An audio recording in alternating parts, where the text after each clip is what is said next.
منصرہ press club کے باہر والدین کا پرائیویٹ سکولز کے خلاف احتجاج۔ والدین کا کہنا تھا کہ پرائیویٹ سکولز کے مالکان نے بچوں کو گھر واپس بھیج دیا۔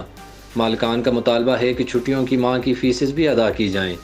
سپریم کورٹ نے 80% فیس ادا کرنے کا تو کہا، لیکن کرونا کے دنوں میں بچے سکول نہیں گئے، انہوں نے تعلیم حاصل نہیں کی، خود ہم بھی گھر رہے، ہمارے پاس اتنے پیسے نہیں کہ کرونا کے نقصان کا ازالہ کریں، 6 ماہ کی فیس کیسے ادا کریں؟ لیکن موجودہ حالات جڑے ہیں اس پہ جو والدین انہاں فیساں کے افورڈ نہیں کر رکھتے، جس کی بنیاد تا پوری ایک نسل جڑی ہے اس وقت احساس کمتری دا شکار ہو رہی ہے۔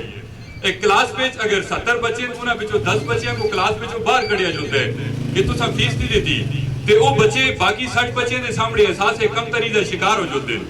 یہ شے پوری ایک نسل دی تباہی دا سامان ہے۔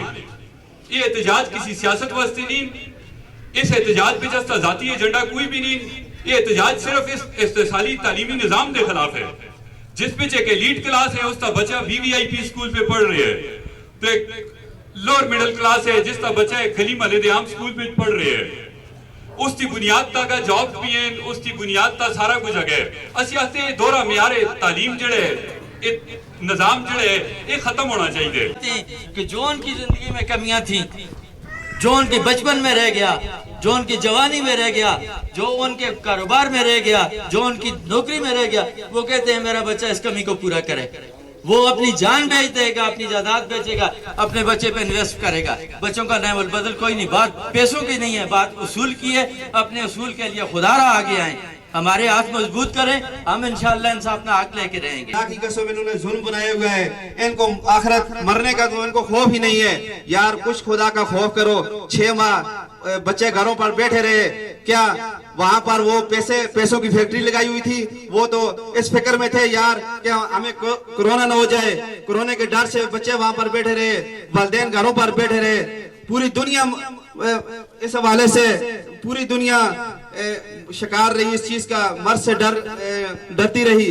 تو خاص طور پر میں یہ کہنا چاہوں گا کہ ہمارا یہ ملک پاکستان، اس کے اندر کسی قسم کا کوئی عوام کو، تاجر برادری کو یا پرائیویٹ سیکٹر کو کوئی ریلیف نہیں دے گا۔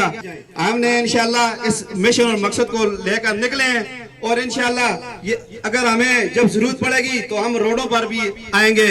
حالانکہ ہمارا روڈوں پر آنے کا کوئی ارادہ نہیں ہے، اگر ہمیں مجبور کیا گیا خدا کی قسم روڈوں پر آئیں گے، اور وہ روڈوں پر اس وقت تک بیٹھیں گے جب تک اس عوام کو، ہمیں اس حوالے سے غریب آدمی کو ریلیف فراہم نہیں کیا جاتا۔ یہاں پہ لوگوں کے پاس کھانے کے لیے کچھ نہیں تھا، لوگوں کے پاس دوائیوں کے لیے پیسے نہیں تھے، لوگ جو ہیں بڑی مشکل سے انہوں نے گزارا کیا ہے، ہر طبقہ جو ہے اس سے متاثر ہوا ہے کہ ہمارے عوامی نمائندے جو ان تک یہ بات پہنچائیں کہ ہم لوگ جو ہیں اس وقت آٹا چینی نہیں خرید سکتے، ہم فیسیں کدھر سے دیں گے؟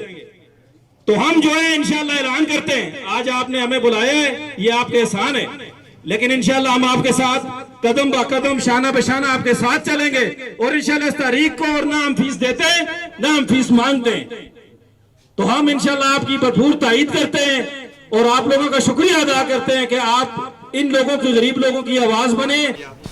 یہاں پہ بات ہو رہی ہے کہ ہم تعداد میں کم ہیں، تو یہ کوئی بڑی بات نہیں ہے، ہمیشہ حق والے کم ہی ہوتے ہیں۔ آج یہ جو آپ نے بنیاد رکھ دی ہے، انشاءاللہ میں دعوے سے کہتا ہوں اگر یہی لوگ اپنے مشن پہ گامزن ہو گئے، انہوں نے اپنے مشن کو جاری رکھا، تو انشاءاللہ دنیا کی کوئی طاقت بھی نہیں ہے جو ان لوگوں کو شکست دے سکے۔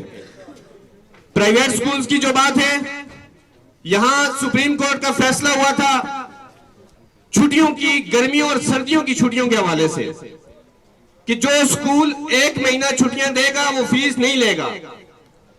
تو سکولز والوں نے کیا کیا تھا کہ 29 ڈیز کی چھٹیاں دی تھی، 29 ڈیز، 30 دن 1 مہینہ ہو گیا، 29 دن کے بعد انہوں نے سکول لگائے تھے اور پھر انہوں نے فیسیں لی تھیں۔ یہ آپ کو یاد ہے، یہ سپریم کورٹ آف پاکستان کا فیصلہ موجود ہے کہ 30 دن سے زیادہ کی چھٹیوں کی فیس نہیں دی جا سکتی۔ ابھی ان لوگوں نے کیا کیا ہے، ابھی جو اس کے اوپر ایک اتھارٹی بنی ہے، وہ بنائی گئی تھی اس کو کنٹرول کرنے کے لیے، اس کو ریگولائز کرنے کے لیے، مگر اس نے کیا کیا جو ہمیشہ ہوتا ہے، اس نے ان لوگوں سے پیسے لے کر ان کی مرضی کے فیصلے دیے ہیں کہ اب والدین 10% رعایت کے ساتھ فیس جمع کروائیں. 100 میں سے اگر 90 دینا ہے 10 نہ دیے تو کیا کوئی فرق پڑتا ہے کسی کو؟ جدھر 90 دینا ہے ادھر 10 بھی دے دیے. اصل مسئلہ یہ ہے کہ یہ ایک بڑا مافیا ہے. اس میں کوئی شک نہیں ہے. اس کو مافیا کہنے میں کسی قسم کا کوئی شک نہیں ہے. جو بندہ, میں نے خود پرائیویٹ سکول کیا ہے, میں 7-8 سال میں فیلڈ میں رہا ہوں. اب دیکھیں, جس بچے کو آپ کلاس میں اٹھاتے ہیں, جس طرح سعید بھائی نے کہا, ایک کلاس میں 30 بچے اس کو دیکھ رہے ہوتے, اس کو آپ اٹھا کے اس کے گھر بھیجتے, اس بچے کے آپ پیپر روکتے, اس بچے کا آپ رزلٹ روکتے, ان کی والدین ان سکولوں کے باہر اپنے ایڑیاں رگڑتے رہتے, اپنے ماتھے ٹیکتے رہتے ان کے پاؤں میں کہ خدا کا واسطہ ہے, خدا کا واسطہ ہے, میرے بچے کو پیپر کی اجازت دی جائے, میرے بچے کے رزلٹ مجھے دیا جائے. لیکن یہ کسی کی بھی نہیں سنتے.